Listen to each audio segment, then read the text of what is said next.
ভিডিওর শুরুতে কিছু কথা বলতে চাই বন্ধুরা, এতদিন আমরা ইংরেজি গ্রামার ছাড়াই ছোট ছোট ইংরেজি বাক্য গঠন করা শিখেছি, কিন্তু এভাবে আমরা হয়তো কিছুটাই জ্ঞান অর্জন করতে পেরেছি, কারণ যতক্ষণ পর্যন্ত আমরা ইংরেজি গ্রামারে আয়ত্ত করতে না পারব ততক্ষণ পর্যন্ত আমরা ইংরেজিকে একদম গোড়া থেকে শিখে উঠতে পারব না।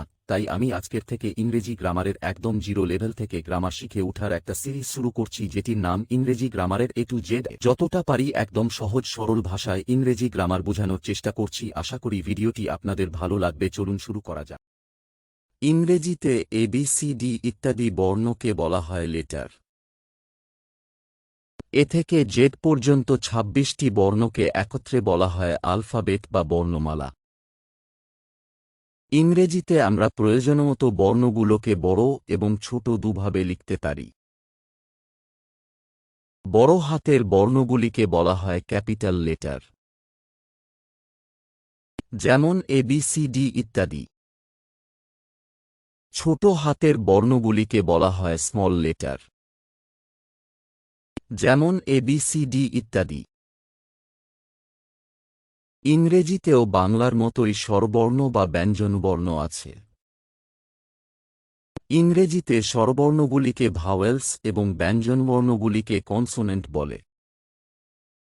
ইংরেজির যে বর্ণগুলিকে কোনো বর্ণের সাহায্য ছাড়াই উচ্চারণ করা যায় সেগুলিকে ভাওয়েল বলে, যেমন A, E, I O U। যে বর্ণগুলিকে উচ্চারণ করতে ভাওয়েলের সাহায্য নিতে হয় সেগুলিকে কনসোনেন্ট বলে।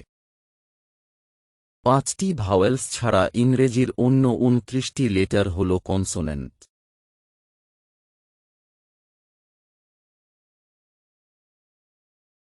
ইংরেজিতে W ও Y বর্ণ দুটি কনসোনেন্ট হলেও কোনো সময় ভাওয়েল হিসাবে কাজ করে, তাই এগুলিকে সেমি ভাওয়েল বলে। এই বর্ণগুলি কোনো শব্দ বা ওয়ার্ডের আগে বসলে কনসোনেন্ট হয় এবং মধ্যে বা শেষে বসলে ভাওয়েল হয়। যেমন হোয়াইট ও ইয়েলো শব্দগুলিতে W ও Y বর্ণ দুটি কনসোনেন্ট এবং ডাউন লো বয় আই শব্দগুলিতে W ও Y বর্ণ দুটি ভাওয়েল। অনেক সময় দুটি ভাওয়েল একসঙ্গে মিলে উচ্চারিত হয়, তখন তাকে যৌগিক স্বর বলে। যৌগিক স্বরের উদাহরণ AI সহযোগে উচ্চারণ হয়, যেমন mail, sail, main, rain, brain, train, nail, tail ইত্যাদি। এ বা ই একসাথে উচ্চারণ হয়, যেমন বি, ফ্লি, মিট, প্লিজ ইত্যাদি ওয়ার্ড বা শব্দ। কতগুলি লেটার পাশাপাশি বসিয়ে যদি একটি অর্থ প্রকাশ করে তাহলে সেই বর্ণসমষ্টিকে একটি ওয়ার্ড বা শব্দ বলা হয়। ইংরেজিতে ২৬টি লেটার বা অক্ষরের সাহায্যে ওয়ার্ড বা শব্দ গঠন করা হয়।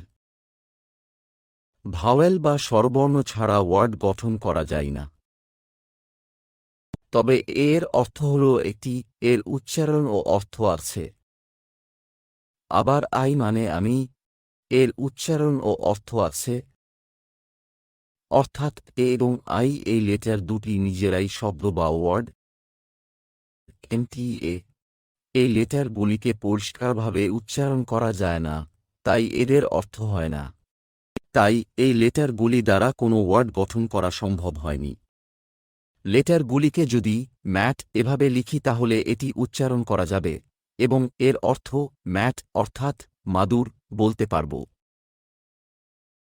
যদি অর্থ না থাকে তাহলে লেটার বা লেটার এর সমষ্টিকে ওয়ার্ড বলা যাবে না। অর্থ প্রকাশ করে এমন কোনো লেটার বা লেটারের সমষ্টিকে ওয়ার্ড বা শব্দ বলে। এখানে মনে রাখতে হবে ওয়ার্ডগুলি এক বা একাধিক ভাওয়েল নিয়ে গঠিত হয়। কিছু কিছু ওয়ার্ড আছে যেগুলি শুধুমাত্র সেমি ভাওয়েল নিয়ে গঠিত হয়, যেমন বায়, ক্রাই, মায়, স্কাই ইত্যাদি। ভাওয়েল বা সেমি ভাওয়েল ছাড়া কোনো ওয়ার্ড গঠিত হয় না। ইংলিশ সেন্টেন্স বা ইংরেজি বাক্য, বাংলায় যাকে বাক্য বলে, ইংরেজিতে তাকেই সেন্টেন্স বলে। কতগুলি পদ বা শব্দ পাশাপাশি বসে যদি একটি সম্পূর্ণ অর্থ প্রকাশ করে, তখন তাকে সেন্টেন্স বা বাক্য বলা হয়। কতগুলি ওয়ার্ড এর সমষ্টি যখন মনের ভাব সম্পূর্ণরূপে প্রকাশ করে, তখন তাকে সেন্টেন্স বা বাক্য বলে। যেমন আই গো, আমি যাই। আই রিড ইন ক্লাস 10, আমি 10ম শ্রেণীতে পড়ি। এখানে মনে রাখতে হবে, সম্পূর্ণ অর্থ প্রকাশ করলে একটি ওয়ার্ড নিয়েও সেন্টেন্স হয়, যেমন গো যাও, লুক তাকাও, কাম এসো ইত্যাদি। রাম ইজ এ বয়, রাম একটি বালক। দ্য স্কাই ইজ ব্লু, আকাশ নীল। উপরের দুটি উদাহরণে আমরা দুটি সেন্টেন্স পাই। প্রত্যেকটিতেই কোনো কিছু সম্বন্ধে পরিষ্কারভাবে কিছু বলা হয়েছে, যা বুঝতে আমাদের কোনো অসুবিধা হয়নি। কিন্তু যদি বলা হয় রাম ইজ এ, রাম হয় একটি, দ্য স্কাই ইজ, আকাশ হয়, এগুলির কোনোটিই সেন্টেন্স বা বাক্য নয়, কেননা এগুলোর দ্বারা কোনো অর্থ প্রকাশ পায়নি। তাই ওয়ার্ডগুলো ঠিকমতো না সাজালে সেন্টেন্স হয় না। এখানে মনে রাখতে হবে, সেন্টেন্সের প্রথম ওয়ার্ডের প্রথম অক্ষরটি ক্যাপিটাল লেটার হয়। যেমন Ram is a good boy.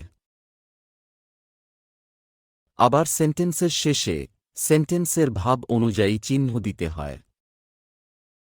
Full stop বা পূর্ণচ্ছেদ, প্রশ্ন চিহ্ন বা বিস্ময় চিহ্ন দিতে হয়। যেমন I go to school, what is your name, how nice it is.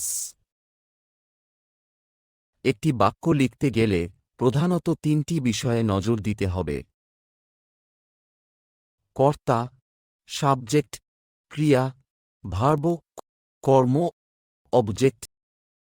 যে কাজ করে তাকে কর্তা বলে। কর্তা যা করে তাকে ক্রিয়া বা ক্রিয়াপদ বলে। ক্রিয়াকে কি বা কাকে দিয়ে প্রশ্ন করলে যে উত্তর পাওয়া যায় তাকে কর্ম বলে। আমি ফুটবল খেলি, আই প্লে ফুটবল। এই বাক্যে কাজ করছে আমি, সুতরাং আমি হল কর্তা বা সাবজেক্ট, খেলি অর্থাৎ কোনো কাজ করি, সুতরাং এই বাক্যে খেলি বা প্লে হল ক্রিয়াপদ বা ভার্ব। যদি এই প্লে ক্রিয়াপদটিকে কি দিয়ে প্রশ্ন করলে উত্তর আসে ফুটবল। তাই এখানে ফুটবল হল কর্ম বা অবজেক্ট। বাংলা বাক্যে আমরা বলি আমি ভাত খাই, কিন্তু ইংরেজিতে আই ইট রাইস লিখতে হবে। তার মানে ইংরেজিতে প্রথমে সাবজেক্ট বা কর্তা, তারপর ভার্ব বা ক্রিয়াপদ এবং শেষে অবজেক্ট বা কর্ম বসানো হয়। তাহলে এখান থেকে আমরা জানতে পারলাম ইংরেজি বাক্য এবং বাংলা বাক্যের মধ্যে গঠনগত পার্থক্য। বাক্যের উদ্দেশ্য এবং বিধেয়। রাম একটি বালক। রাম ইজ এ বয়। ইংরেজি বা বাংলায় সেন্টেন্স বা বাক্য গঠন করার সময় কোনো ব্যক্তি বা বস্তু সম্বন্ধে আমরা কিছু বলি। সেই ব্যক্তি বা বস্তুকে উদ্দেশ্য বলে। যেমন উপরের বাক্যে রাম সম্বন্ধে বলা হয়েছে সে একটি বালক। তাহলে বাংলা ব্যাকরণ অনুযায়ী রাম হল উদ্দেশ্য এবং বাকি অংশটি অর্থাৎ একটি বালক হল তার বিধেয়। বাংলায় যেমন রাম হল উদ্দেশ্য, ইংরেজিতে তেমন রাম হল সাবজেক্ট। একটি বালক যেমন বাংলায় বিধেয়, ইংরেজিতে ইজ এ বয় হল প্রেডিকেট। তাই প্রতিটি বাক্যে একটি সাবজেক্ট এবং একটি প্রেডিকেট থাকবে। আশা করি ভিডিওটি আপনাদের ভালো লেগেছে এবং ভিডিওটি ভালো লেগে থাকলে ভিডিওটিকে লাইক কমেন্ট করে বন্ধুদের কাছে শেয়ার করে দেবেন এবং পরবর্তী ভিডিওগুলি সবার আগে দেখার জন্য চ্যানেলটিকে সাবস্ক্রাইব করে পাশের বেল আইকনটিকে প্রেস করে দেবেন। ভালো লাগলে অবশ্যই কমেন্ট করে জানাবেন এবং ইংরেজি বিষয়ে আরও কিছু জানার থাকলে অথবা পরবর্তী ভিডিওগুলি কোন টপিকের ওপর চান সেটিও অবশ্যই জানাবেন। সম্পূর্ণ ভিডিওটি দেখার জন্য ধন্যবাদ। Fearless.